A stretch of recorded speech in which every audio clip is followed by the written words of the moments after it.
I can't believe I didn't make this connection. You have to watch this whole clip from Luke for Thought. Of course the plan all along was to imprison migrants and use them as slave labor. Teal and Musk come from apartheid South Africa. The US was built on the back of slaves.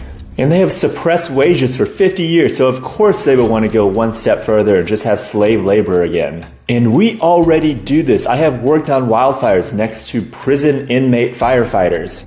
In the Army, some of our gear, it says on the label, this was made by an inmate. You gotta watch this video. I think Luke for Thought is spot on here. Get repaid for all of the wealth, all of the prosperity and security that has been stolen from us by decades of uncontrolled illegal mass migration. Because we all deserve reparations for what has been stolen from. The current playbook is rising hate towards migrants, the narrative that migrants are robbing America, high tariffs to force companies to bring production back to the USA, high cost of domestic labor, attacks on the courts and legal system, private prison contracts, military presence at the border, and the propaganda show which took place in El Salvador.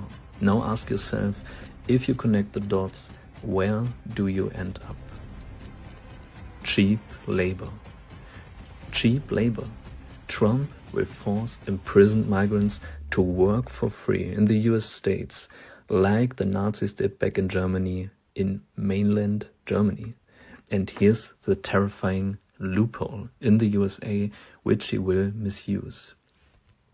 It's called the 13th Amendment. The 13th Amendment of the Constitution prohibits slavery and involuntary servitude except as punishment for a crime. This exception has historically been exploited, particularly in the context of prison labor. And if you control the legal system, crime can mean anything you want.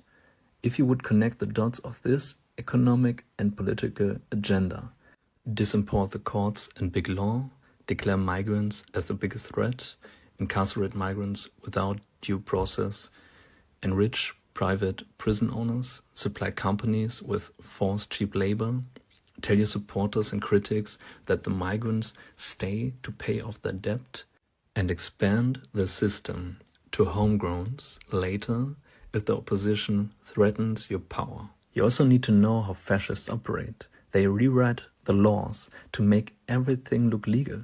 Trump's team is already working on reshaping the legal system and even targeting the Supreme Court.